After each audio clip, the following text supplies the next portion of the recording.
Hello students, how are you. अपन जो आज टॉपिक चालू करने जा रहे हैं वो इसका नाम है linear differential equation of higher order with constant coefficient. अभी लीनियर डिफरेंशियल इक्वेशन, लीनियर आपको पता है लीनियर यानी क्या होता है, इसमें डिग्रीज नहीं होती, ठीक है। Linear differential equation of higher order with constant coefficient. Differential equation का मतलब हमको पता है, एक डिपेंडेंट वेरिएबल रहता है, एक इंडिपेंडेंट वेरिएबल रहता है। डिपेंडेंट वेरिएबल के रेस्पेक्ट में डिपेंडेंट वेरिएबल आपके जो हैं y, उसके सारे डेरिवेटिव्स एग्जिस्ट करेंगे, ठीक है, और उनके साथ कोफिशिएंट एग्जिस्ट कर सकते हैं, लेकिन कोई भी दो डेरिवेटिव्स मल्टीपल फॉर्म में नहीं आ सकते। मतलब अगर आप दो dy by D x into y नहीं आएगा, dy by D x into d square y by D x square नहीं आएगा। मल्टीपल में भी derivatives and higher order derivative exist नहीं करेंगे। जो भी करेंगे कांस्टेंट, उसका y, उसका डेरिवेटिव, उसका हायर ऑर्डर डेरिवेटिव, उसके हायर ऑर्डर डेरिवेटिव, उनके साथ कोफिशिएंट मल्टीपल हो सकता है, बट कोई भी दो डेरिवेटिव्स जो हैं और उसके हायर ऑर्डर डेरिवेटिव्स मल्टीपल में नहीं आ सकते। तब हम कहते हैं linear differential equation of higher order with constant coefficient. अब उसके बाद मैंने एक वर्ड लिखा है इक्वल टू सम वेरिएबल, ठीक है, इक्वल टू q। अभी q क्या है? q में भी कुछ भी हो सकता है। q में आप e का पावर x होता है, q में भी sin x हो सकता है, q में भी आपका sin x इंटू e का पावर x हो सकता है, x क्यूब हो सकता है, x क्यूब sin x हो सकता है, कुछ भी हो सकता है इक्वल टू द वेरिएबल। तो इस q के ऊपर डिपेंड। अब एक q पे क्या है, अगर q 0 होता है तो इसे कहते हैं अपन होमोजीनियस डिफरेंशियल इक्वेशन। अगर q नॉट इक्वल टू 0 होता है तो उसे हम कहते हैं non homogeneous differential equation. Clear है? मतलब जो भी वेरिएबल ये एग्जिस्ट कर रही है, ये वाला इक्वेशन, इसके साथ अगर इक्वल टू 0 आ गया, it means it's an homogeneous linear differential equation. If it is not equal to 0, then it is non-homogeneous linear differential equation. Okay? For calculating this, we need two things. That is complementary function plus particular integral. Complementary function calculate करने के लिए हो जाता है equal to इस side को, left hand side को calculate करने के लिए किया जाता है। पर्टिकुलर इंटीग्रल होता है एक क्यू की जो वैल्यूज दी गई उसको कैलकुलेट करने के लिए। ओके, आज हम जो टॉपिक पे काम करेंगे that is our complementary function. हम पर्टिकुलर इंटीग्रल को आज टच नहीं करते, पहले हम कॉम्प्लीमेंट्री फंक्शन निकालना चाहते हैं। आपके गेट में एमसीक्यूज में ये सब आता है, ये इम्पॉर्टेंट टॉपिक है। ये टॉपिक जो है ये पूरा चैप्टर ही इन केस आपका इम्पॉर्टेंट, इसमें से क्वेश्चंस जरूर फंसते हैं, और इवन कॉम्पिटिटिव्स, कोई भी कॉम्पिटिटिव्स आप दो उसमें ये जरूर फंसता है, ठीक है। तो व्हाट इज कॉम्प्लीमेंट्री फंक्शन? मतलब आपका जो भी ये इक्वेशन दिया गया है, right, either it will be अब देख के समझ में आ रहा है, मान लो y और dy, इसके मतलब दो वैल्यूज है, यानी इसको अगर हम रूट्स निकालेंगे तो इसके क्या निकलेंगे, हमको एक रूट मिलेगा, स्क्वायर तक आएगा क्वाड्रेटिक, दो रूट्स आएंगे, क्यूब तक जाएंगे, तीन रूट्स आएंगे। ओके, तो अब हमारे पास कॉम्प्लीमेंट्री फंक्शंस यानी क्या हो गए, उसके रूट्स आएंगे, ठीक है ना। अब मान लीजिए आपके पास something D square Y upon D x square plus 5 dy by D x plus 6y equal to 0। Some roots आएंगे, यानी ऑब्वियसली इसके दो रूट्स आएंगे, y के आपके क्या हो जाएंगे, y के dy by D x means y के आपके दो रूट्स एग्जिस्ट करेंगे। इसको हम dy by D of D x को अगर हम कैपिटल D लिख देते हैं तो d के आपके दो रूट एग्जिस्ट करेंगे यहाँ पे। तो दो रूट क्या क्या होंगे, क्यूब रहेगा, तीन रूट होंगे, 4 रहेगा, 4 रूट रहेंगे, ठीक। बट वो रूट किस टाइप के होते हैं आपको भी पता है, हो सकता है सारे रूट्स अलग अलग हो, डिस्टिंक्ट हो, ठीक है, हो सकता है कोई दो रूट सेम हो। आता है, हमने देखा, अगर मान लीजिए यही क्वेश्चन आ जाता है d square minus 4d plus 4 of y, d stands for d by D x. Okay, तो अगर ये है तो आपको दिख रहा है यहाँ पे d माइनस 2 का होल स्क्वायर आएगा, it means d is equal to 2 and 2। दो रूट मिले, दोनों रूट्स क्या हो गए आपके, सेम हो गए। तब क्या पॉसिबिलिटी आएगी आंसर की, अगर तीनों रूट सेम हुए तब क्या पॉसिबिलिटी आएगी आंसर की, अगर रूट कॉम्प्लेक्स फॉर्म में अल्फा प्लस आई मीटा तब पॉसिबिलिटी क्या आएगी, ठीक है। तो ये ऐसे तो याद करने का होता है, आप उनको डायरेक्ट याद कर सकते हैं, बट समझ के समझना है कि आता कहाँ से। जैसे ये आंसर्स मैंने लिख दिए, लेकिन ये आते कहाँ से। मान लीजिए मेरे पास एक क्वेश्चन है dy by D x minus m1y equal to 0 आया। सॉल्व करने के लिए मुझे मालूम है एग्जैक्ट मैं आपका इंटीग्रेटिंग फैक्टर वाला मैंने किया हुआ है। हमको पता है क्या करेंगे, यहाँ पे p का फॉर्म आ गया, q 0 है, e का पावर माइनस m1 dx आ गया का e का पावर माइनस m1 dx।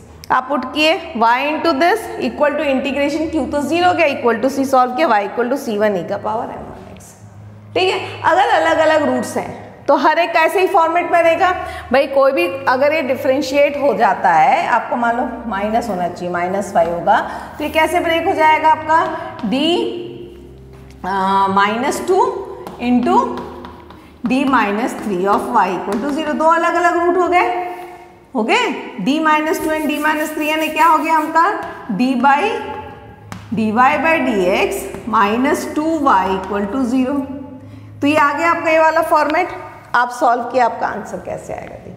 ठीक है, आप उस फॉर्मेट में सॉल्व करोगे तो क्या आ जाएगा, y की वैल्यू क्या आ जाएगी c1 e का पावर 2x। ओके, दूसरे रूट के लिए जाइए, सेम ऐसा ही आएगा, दूसरा आ जाएगा, दूसरे में दूसरा फॉर्मूला ले लो, क्या आ जाएगा c2 e का पावर 3x। दो अलग अलग है, लेकिन मान लो दो रूट सेम है, तो दोबारा हमको सेम उसी को लेके करना पड़ेगा, तब आप इंटीग्रेटिंग फैक्टर करेंगे, सॉल्व करेंगे तो आपका फॉर्मेट कैसा आएगा, ऐसा। ठीक है, तो ये हमने जो 12th में पढ़ा हुआ उसी चीज को हम रिवाइज कर रहे हैं। बता, लोग जनरली इसको ध्यान नहीं देते, वो क्या बोलते हैं ये आता क्या, उनको ये नहीं पता है, वो क्या करते हैं फॉर्मूला मेरे को रट लेना है, अरे रटे क्या हूँ, आता कहाँ से, ये ध्यान दीजिए। ठीक है, तो दो रूट, अगर रूट्स अलग अलग हैं तो अभी मैंने बताया कैसे आ जाएगा, आपका क्या रहेगा c1 e का power m1x plus c2 e का power m2x plus c3 e का पावर m3x। ठीक, मान लीजिए कोई दो रूट सेम हो गए, जैसे यहाँ पे मैंने सॉल्व करके बताया, तो कैसा आ जाएगा c1 plus x c2 e का power m1x plus c3 e का power m3x plus c4 e का power m4x and so on, जितने भी रूट्स आ रहे हैं। ओके, मान लीजिए तीन रूट सेम हो गए, तब क्या करोगे c1 plus x c2 plus x square c3 e का पावर mx। ठीक, अगर रूट आपके अल्फा प्लस माइनस आई बीटा आया तो क्या आएगा y इक्वल टू e का पावर अल्फा x ब्रैकेट में c1 cos beta x plus c2 sign beta x, ऐसा आएगा। चलिए हम क्या करते हैं, इससे रिलेटेड हम क्वेश्चंस उठाते हैं। ठीक है, मान लीजिए आपका क्वेश्चन आ गया, हम अलग अलग क्वेश्चंस उठाते हैं। एक क्वेश्चन तो यहाँ पे बना ही दिया मैंने, ठीक, हर एक के लिए एक एक क्वेश्चन सॉल्व करते हैं, यहाँ पे करते हैं, ज़्यादा अच्छा रहेगा हमारे लिए। हाँ, पहला क्वेश्चन मैं उठाती हूँ जिसके अलग अलग रूट है। क्या आ गया मेरा, d square Y upon D x square minus 3 dy by dx plus 4y equal to 0। अभी मैं सब 0 ले रही हूँ क्योंकि मेरे को होमोजीनियस इक्वल टू 0 रहेगा तो होमोजीनियस रहेगा, तो मतलब मुझे सिर्फ कॉम्प्लीमेंट्री फंक्शन का। अभी मैं पर्टिकुलर इंटीग्रल को इस वीडियो में डिस्कस ही नहीं कर, नेक्स्ट वीडियो में अपन पर्टिकुलर इंटीग्रल पे जाएंगे। ठीक है, तो ये क्या आ गया, अब इसको फॉर्म करोगे तो क्या आएगा भाई, मैंने पहले ही बताया डी बाई डी एक्स को हम हमेशा क्या लिख देते हैं, कैपिटल डी से रिप्रेजेंट कर देते हैं। ठीक है, तो ये क्या बन गया बताइए, d square of y minus 3d of y plus 4 of y equal to 0। Either you can write d square minus 3d plus 4 of y equal to 0। Right, now you can calculate the root for this. आप यहाँ से calculate कर सकते हैं root, कैसे आ जाएगा भाई, D square minus, यानी आ जाएगा ये शायद D square minus 4d plus d plus 4, ना नेगेटिव चाहिए ना हमको, तो इसमें तो नहीं आएगा। 3 का कितना आ जाएगा, -4, 3d प्लस 4 -4 आएगा, तब आंसर आएगा। -4 होने से ही आंसर यहाँ पे बनेगा। ठीक है, -3d -4 तभी आंसर आएगा, अदरवाइज आंसर नहीं आएगा, रूट्स नहीं बनेंगे इसके। ठीक है, प्लस 4d -4 इक्वल टू 0, यानी मिल गया d का क्या मिल गया, d -4 plus d -4 equal to 0। You are getting d equal to -1 and 4। You are getting 2 roots. दोनों रूट्स के अलग अलग हैं, अलग अलग रूट्स हैं, यानी यहाँ पे आपके सबके अलग अलग रूट्स वाले फॉर्मूले आ जाएंगे, यानी आपका डायरेक्ट आंसर क्या आ जाएगा भाई, c1y equal to c1 e का power -x plus c2 e का पावर 4x। राइट, ये बन गया हमारा पहला वाला केस। ठीक है, मान लीजिए इसी में थोड़ा सा और मॉडिफिकेशन कर देते हैं, minus d square Y upon D x square minus 4dy by D x plus y equal to 0। ठीक, तो क्या आ गया बताइए, d square minus 4d plus 1 of y equal to 0। No, you can not break it directly, आप एक quadratic ने इसको फैक्टराइज नहीं कर पाओगे, तो हमारे पास फैक्टराइज नहीं कर पाएंगे, तो हमारे पास दूसरा क्या तरीका है फैक्टराइज करने का, क्वाड्रेटिक इक्वेशन में आपने पढ़ा है ax square plus bx plus c। क्या पढ़ा हुआ आपने, ax square plus bx plus c अगर इक्वल टू 0 है तो x निकालने के लिए कौन सा फॉर्मूला है, minus b plus minus root over b square minus 4ac upon 2a है, राइट। तो यहाँ पे क्या आ जाएगा बताइए, 4 प्लस माइनस रूट ओवर 4 का स्क्वायर 16 माइनस 4ac अपॉन 2, तो 16 माइनस 4 12 यानी 4 3 से क्या आ जाएगा 4 प्लस माइनस 2 रूट 3 बाई 2। तो आपका रूट क्या क्या आ गया भाई, उस हिसाब से आपके पास रूट आ रहे हैं 2 प्लस माइनस रूट 3। बट ये कॉम्प्लेक्स रूट नहीं है, यहाँ पे मैंने इसको कॉम्प्लेक्स फॉर्म पे बताया है, ठीक है। कॉम्प्लेक्स रूट नहीं है, यहाँ पे दो रूट बन रहे हैं 2 plus root 3 comma 2 minus root 3, right. अब आप इसको सॉल्व करिए, देखिए क्या आ जाएगा, c1 e का power 2 plus root 3 into x plus c2 e का power 2 minus root 3 into x, right. तो ये क्या आ जाएगा, c1 इसको और क्या लिख सकते हैं, e का पावर 2x e का power root 3x plus c2 e का पावर 2x e का power minus root 3x, e का पावर 2x बाहर निकाल लो तो क्या आ जाएगा आपका c1 e का power root 3x plus c2 e to the power minus root 3x। Clear है, मतलब आपको यहाँ पे ये नहीं कि रूट नहीं, ये नहीं लगेगा, ये फॉर्मूला नहीं लगेगा, यहाँ पे कौन से नॉर्मल फॉर्म है 2 प्लस माइनस रूट 3 यानी एक रूट हो गया 2 प्लस रूट 3 एक हो गया, आप फॉर्मूले में पुट कीजिए उसके बाद सिंप्लीफाई कीजिए। क्लियर है, यहाँ पे ये चीजें आपको ध्यान रखनी, ठीक। इसके बाद हम आते हैं डबल रूट्स में, ठीक। अगर हम डबल रूट्स में आते हैं तो कैसा आ जाएगा हमारा क्वेश्चन, डबल रूट्स कैसे आ जाएंगे भाई हमारे, अगर हम दो सेम रूट्स में आते हैं तो हमारे क्वेश्चंस कैसे बनेंगे, देखिए नेक्स्ट हमारे क्वेश्चंस आ गए। हाँ, आपका कौन सा किया हुआ है हमने, मान लीजिए आ गया d square y by D x square plus 4 d y by D x plus 4 of y equal to 0। तो क्या बन गया यहाँ पे दिखाइए, d प्लस 2 का whole square of y equal to 0, यानी d के दो रूट्स आ गए -2 और -2, दो सेम रूट आ गए, दो सेम रूट आए यानी दो सेम रूट आ रहे, तो क्या करना पड़ेगा भाई यहाँ पे हमको c1 plus x c2 e to the power -2x, ये आ गया मेरा क्या y की वैल्यू, राइट। क्लियर है, इसी में थोड़ा सा और मॉडिफाई कर देते हैं क्वेश्चंस। चलो अब वो क्वेश्चन लेते हैं, d का power 4 minus 4d square plus 4 of y equal to 0, ठीक है। अब क्या करेंगे भाई, अब देखो ये कैसा आ रहा है, d का पावर 4 यानी d स्क्वायर का whole square minus 4 into d square plus 4 of y equal to 0, यानी क्या आया ये बताइए, डी स्क्वायर -2 का whole square of y equal to 0, right. यानी आपको रूट्स क्या मिल रहे हैं, डी स्क्वायर इक्वल टू 2, ठीक, यानी डी स्क्वायर इक्वल टू 2 दो बार मिल रहा है। आपको क्या मिल रहा है भाई, अभी हम यहाँ पे बीच के फॉर्मूले को नहीं रब कर रहे हैं ताकि इससे आप मैच कर सकें। आपको क्या मिल जाएगा, d square -2 into d square -2 equal to 0।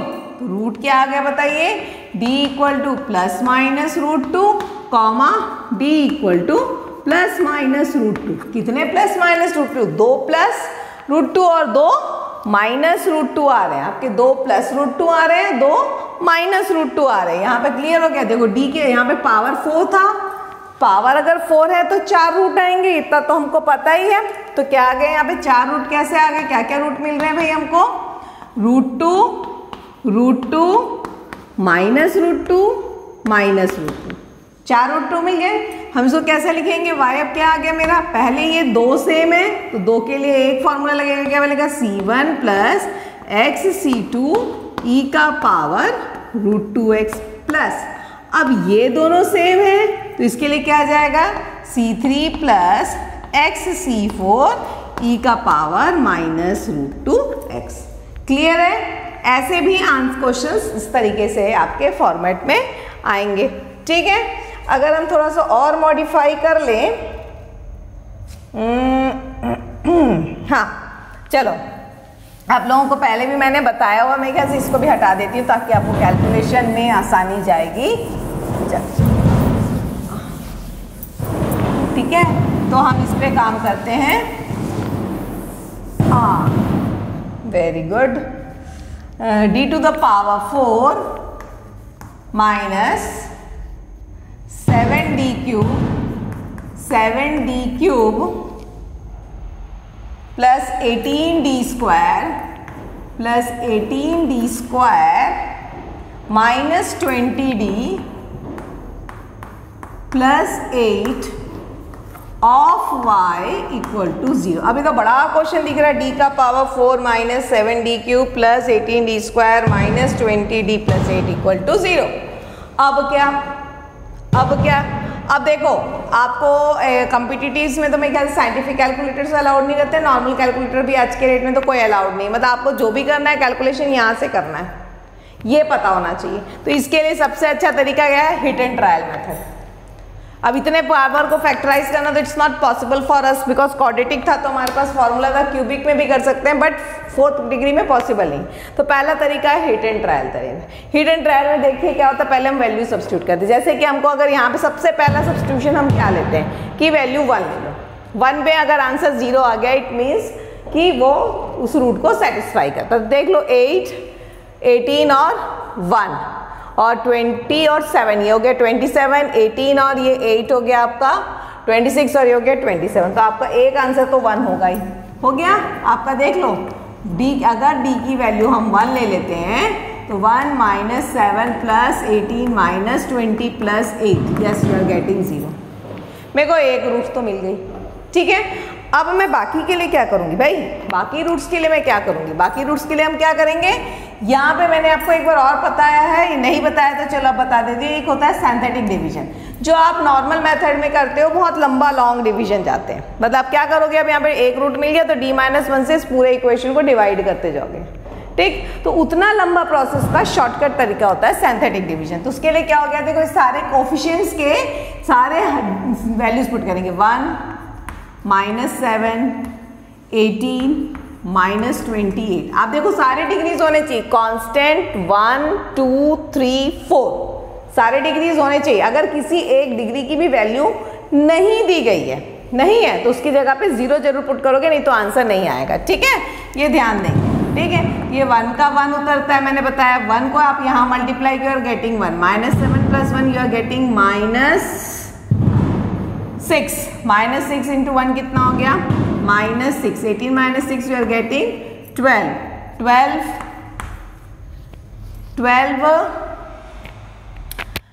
12 में क्या क्या क्या आया, माइनस 8, ठीक है, माइनस 8 इंटू 1 आपका ये हो गया माइनस 8, यू आर गेटिंग 0। ये देखिए रिमाइंडर आ गया, ये 0 आया यानी रिमाइंडर 0, यानी आपका ये कंप्लीटली फैक्टराइज हो गया है, डिवाइड हो गया है। रिमाइंडर आपका ये आखिरी वाला टर्म 0 आया नहीं, 0 है। मतलब क्या हुआ, 1 का 1, एक बार और बता रही, 1 का 1 को आप यहाँ मल्टीप्लाई किए, उसको यहाँ पे लिखिए, आप इन दोनों को ऐड करिए, minus 6 into 1 you are getting minus, फिर इन दोनों को ऐड कीजिए, क्या आ गया 12 इंटू 1 यू आर गेटिंग 12 आ गया माइनस 8, आपकी क्या आंसर आ गया 0। मतलब अब मेरा ये जो बड़ा सा फैक्टर था वो कैसे फैक्टराइज हो गया, d-1 इंटू, अब एक कम हो गया, देखिए ये कांस्टेंट, ये d स्क्वायर और ये d क्यूब, तो क्या आ गया d cube minus 6 d square plus 12d minus 8 of y equal to 0। मतलब इतना बड़ा वाला जो था, यह स्टार अच्छा नहीं बना भाई, इतना बड़ा वाला स्टार आपके इतने स्टार में बन गया, कन्वर्ट हो गया, ठीक। अब क्या होगा, अब उससे कम कैसे फाइंड करेंगे भाई, अब फिर देख लो, फिर हिट एंड ट्रायल लगा लो, ठीक। अब हिट एंड ट्रायल, इसके लिए तो 0 हो गया, 1 खत्म कहानी। अब इतना जो बचा हुआ उसके लिए हिट एंड ट्रायल लगा लो। क्या ट्रायल लगेगा, 12 प्लस 1 13 और 8 और 6 पॉसिबल नहीं, मतलब 1 तो नहीं हो सकता, ठीक है। ये जो बचा हुआ टर्म, इतने पे हम हिट एंड ट्रायल देख रहे हैं, कौन सा आ गया, d cube minus 6 d square plus 12d minus 8, ठीक है। इतने के लिए अब हम हिट एंड ट्रायल लगा रहे हैं। तो क्या लगा है भाई, 1 पे तो नहीं आ रहा है, 1 पे आएगा, नहीं आएगा, नहीं हो पॉसिबल है। -1 पे आएगा क्या भाई, -1 पे भी नहीं आएगा, -1 -6 -2 सभी नेगेटिव हो गया, कुछ नहीं हो सकता, ठीक है। तो हमको पॉजिटिव ही लेना पड़ेगा क्योंकि ये 2 तो नेगेटिव है, कांस्टेंट और इवन, ऑड वाले को नेगेटिव ले लो तो सारा आंसर नेगेटिव हो जाएगा। कॉमन सेंस वाली बात है तो पॉसिबल नहीं है, मतलब हमको जो भी लगाना है वो पॉजिटिव लगाना, तो 1 तो आएगा नहीं। चलो 2 पे देखते हैं क्या आ जाएगा भाई। 2 का क्यूब हो गया 8 माइनस, अच्छा ट्राई भी कर सकते हो डायरेक्ट, 2 से आप डायरेक्ट ट्राई कर लो, क्या आ जाएगा 1 माइनस 6 12 माइनस 8, अगर रिमाइंडर 0 आ गया डायरेक्ट 1 2 माइनस 6 और 2 कितना आ गया -4, -4 2 ज़ा 8 माइनस 12 माइनस 8 4 4 2 ज़ा 8, यस रिमाइंडर इज 0। 2 से आ गया फैक्टर, मतलब नेक्स्ट क्या आ गया मेरा देखो d -1 d -2, अब ये बचा हुआ क्या हो गया आपका d² minus 4d plus 4 of y equal to 0। अरे तो आराम से दिख रहा है, क्या बन गया तुम्हारा d -1 d -2 अगेन d -2 का whole square of y equal to 0 बन गया, यानी अपने रूट्स क्या आ गए d के 1 2 2 2 ये आ गए। अब ये 3 2 2 2 है भाई, ठीक, तो 3 हुआ तो कौन सा फॉर्मूला लगेगा मेरा ये, तो क्या आ गया मेरा y कैसा आ जाएगा c1 e का power x plus c2 plus x c3 plus x² c4 e का power 2x, you are getting answer. Clear है ये चीज, बिल्कुल ध्यान, ये चीज आपको आना चाहिए, फटाफट आता है ये चीज, ठीक है। Hit and trial method is a very important thing for calculating roots, okay. ये आ गया हमारा नेक्स्ट, इसके बाद हम क्वेश्चन उठाते हैं, ठीक है, क्लियर है यहाँ तक। चलो एक और क्वेश्चन उठाते हैं, अब थोड़ा सा कॉम्प्लेक्स रूट से क्वेश्चन उठा लेते हैं ताकि आप लोगों को कैलकुलेशन आसान हो जाए, ठीक है। कॉम्प्लेक्स रूट पे हम जाते हैं, हाँ अब आ गया हमारा कॉम्प्लेक्स रूट का एक आध क्वेश्चन उठा लेते हैं, जैसे कि यस ये बहुत बड़ा मिस्टेक है जो बच्चे करते हैं, आप लोगों को भी बता देती हूँ, ठीक है। जैसे आया d³ upon dx³ minus 8y equal to 0, आप किसी भी बच्चे से पूछ लीजिए वो फटाफट आंसर देगा 2 2 2, ठीक है। अभी मैं बोलूंगी इसका रूट क्या है, आधे बच्चे भी यहाँ बैठे बैठे लोग बोल रहे होंगे, जो भी ये वीडियो देखेंगे फटाफट बोलेंगे 2 2 2, नो इट्स रॉन्ग। ध्यान देना है 2 2 2 कब आएगा, देखिए 2 2 2 कब आता है, अगर यही question dy by dx minus 2 का होल क्यूब आता है, दैट मीन्स तब ये आएगा आंसर d की वैल्यू 2 2 2, यहाँ पे नहीं आएगा, यहाँ पे क्या हो रहा है d³ माइनस 2 का cube of y equal to 0, it means root बनेंगे, फॉर्मूला लगेगा a³ minus b³ that is a minus b into a² plus ab plus b², ठीक है।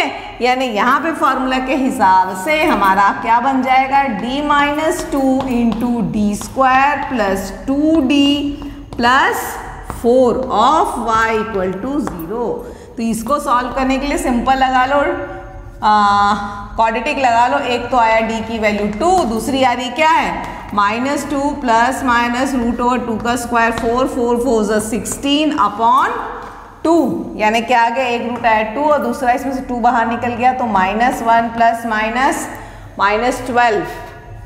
-12 2 बाहर आ गया ना, माइनस है तो i√3 -1 प्लस माइनस i√3 आएगा, i आएगा ना, क्योंकि देखिए माइनस है, -12 आया, 4 बाहर निकाला तो 2 हो गया, माइनस कहाँ जाएगा, -1 को आप i² में कन्वर्ट कर दिए, वो रूट से बाहर आएगा तो आएगा। क्लियरली समझा देती हूँ क्या आया, इतने की वैल्यू एक अलग कलर से बताते हैं भाई, इतने की वैल्यू क्या आ रही है मेरी, देखो इतने की वैल्यू -√12, आपने क्या लिखा इसको -4 इंटू 3, 4 बाहर चला गया, माइनस बिकम i² इंटू 3, तो ये i² बाहर 4 बाहर गया तो 2, तो 2i√3, तो 2 तो सब में कॉमन निकला, तो क्या बचा -1 प्लस माइनस i√3। अब देखिए आंसर कौन सा आ गया, ये आपको क्या मिल रहा है, d की वैल्यू क्या मिली 2, -1 प्लस माइनस i√3,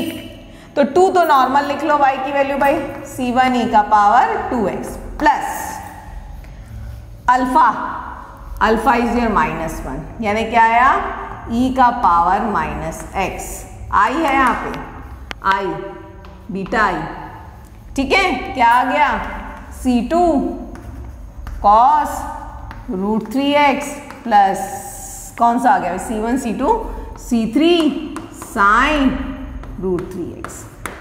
क्लियर। तो यहाँ पे इस तरीके से हम इसको कन्वर्ट कर सकते हैं, ठीक है। ओके, तो मेरे ख्याल से अब तो फॉर्मूलाज रट गए होंगे। चलो अब हम एक और क्वेश्चन, 2 क्वेश्चन मैं बता रही हूँ जिसमें हमेशा कंफ्यूजन रहता है इसी टाइप का, जो हमको इजी गोइंग पड़ेगा, ठीक है। मिट गया क्या, सॉरी कोई बात नहीं, इतना अभी तक तो फॉर्मूला याद हो गया होगा आप लोगों को। जैसे कि क्वेश्चन आ गया d का पावर 4y अपॉन dx का power 4 minus 16y equal to 0, ठीक। कोई चिंता की बात नहीं, बहुत आसान से बनेगा। क्या आ गया, d का पावर 4 माइनस 16 किसका पावर है, 2 का power 4 of y equal to 0, a square minus b square लगा दिया, यानी d स्क्वायर का होल स्क्वायर माइनस 2 स्क्वायर का whole square of y equal to 0 लगा दीजिए। क्या बन जाएगा, d स्क्वायर माइनस 2 का d square minus 4 and d square plus 4, ठीक है। d square minus 4 again break हो जाएगा d minus 2 d plus 2, but इसका क्या, ये क्या ब्रेक होगा आपका, हाँ ये किस में ब्रेक हो जाएगा बताइए, d स्क्वायर प्लस 4, ये सारी ऑफ y इक्वल टू 0, यानी d की वैल्यू क्या आ गई, 2 माइनस 2 और प्लस माइनस आई आएगा, आई 2i प्लस माइनस 2i क्यों 4 है, 4 इधर गया, देखिए d square equal to minus 4 यानी आई स्क्वायर 2 स्क्वायर, d की वैल्यू क्या आ गई प्लस माइनस 2i। क्लियर है, ठीक है। यानी अब मेरा y कैसा आ जाएगा बताइए, c1 e का power 2x plus c2 e का पावर माइनस 2x प्लस ये देखिए 2i, अल्फा इज 0, अल्फा नहीं है यहाँ पे, क्या आ जाएगा c1 c2 हो गया भैया, क्या आ गया c3 cross 2x plus c4 sign 2x। Clear है चीज, ठीक है। ये तो कौन सा केस हो गया, अगर ये आपका माइनस केस है तब तो आसान हो गया, मैंने फॉर्मूला लगाया, उस फॉर्मूला मेरा एक ही फॉर्मूला काम कर गया यहाँ पे, A square minus B square that is where A minus B into A plus B, मेरे को कोई प्रॉब्लम नहीं गई। ओके, इसी क्वेश्चन को मैं प्लस कर देती हूँ, अब प्लस कर देते हैं, पूरा प्रॉब्लम सॉल्व, खत्म, कुछ नहीं लगेगा इसमें। क्या करोगे अब यहाँ हो गया प्रॉब्लम खत्म। अब इसको सॉल्व करने के लिए क्या करना पड़ेगा, दूसरा मेथड। क्या मेथड लगेगा भाई यहाँ पे, अब मेरे को ये दिख रहा है डी स्क्वायर का मेरे को होल स्क्वायर मिल रहा है, और यहाँ पे क्या मिल रहा है मेरे को 2 स्क्वायर का होल स्क्वायर मिल रहा है, ए स्क्वायर है बी स्क्वायर है, मुझे क्या चाहिए 2ab, 2ab, जितना मैं ऐड करूंगी उतना मैं सब्सट्रैक्ट करूंगी, राइट। जितना हम ऐड करेंगे उतना हम क्या करेंगे, सब्सट्रैक्ट करेंगे, यानी माइनस क्या आ जाएगा, इसको किससे कर लें हम, minus 2d square into 2 square equal to 0, यानी ये क्या बन गया मेरा d स्क्वायर प्लस 4 का होल स्क्वायर, ठीक है, माइनस ये क्या बन गया 2d, देखो यहाँ पे 2d का तो होल स्क्वायर है, ये 2b है, 2 को क्या लिखोगे माइनस रूट 2 का होल स्क्वायर, बना कैसे रहे ताकि वो फॉर्मेट आ जाए A square minus B square का, बाकी ये फॉर्मेट आ जाए A square minus B square. अब आ गया A square minus B square, अब इसको बना लो D square plus 4 plus 2 root 2d and D square minus 2 root D plus 4 equal to 0। 2 quadratic equation हो गए, सॉल्व कर लो आंसर आ जाएगा, राइट। 2 क्वाड्रेटिक इक्वेशन आ गए, ऑब्वियसली दोनों आंसर कॉम्प्लेक्स फॉर रूट के फॉर्म में आएंगे और आप इसको सॉल्व कर लो, आंसर कॉम्प्लेक्स में ये वाले फॉर्म पे ही आएंगे, ऑब्वियसली दिख ही रहे हैं वो आपको, ठीक है, सॉल्व कर लीजिए, आपका आंसर आ जाएगा। कर दें, क्या आ जाएगा भाई, अलग से कर देते, d square plus 2√2d plus 4 equal to 0। इसका क्या आ जाएगा, -2√2 प्लस माइनस √2 का स्क्वायर 4 4 2 8 माइनस 4 4 16 अपॉन 2। 8 माइनस 16 -8 -8 यानी क्या आ गया यहाँ पे, -2√2 प्लस माइनस ये क्या आ रहा है, -8 यानी 4 इंटू 2, तो क्या आ जाएगा 2i√2 अपॉन 2 यानी क्या मिल गया, -√2 प्लस -i√2। ठीक है, एक आंसर मिला। दूसरा आंसर ऑब्वियसली ये माइनस है तो आंसर मिल जाएगा ये √2 प्लस -i√2। दो आंसर आ गए।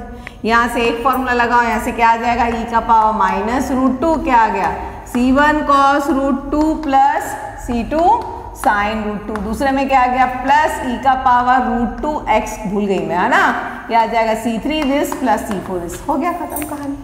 ठीक है, तो ये है हमारे सारे कॉम्प्लीमेंट्री फंक्शन। क्योंकि इसको इससे अच्छे से करना है इसलिए हमारे लिए बहुत जरूरी है, क्योंकि प्रॉब्लम क्या है हमारा, हमको पर्टिकुलर इंटीग्रल सॉल्व करने से हमारा फाइनल आंसर कब बनेगा, y equal to complementary function plus particular integral.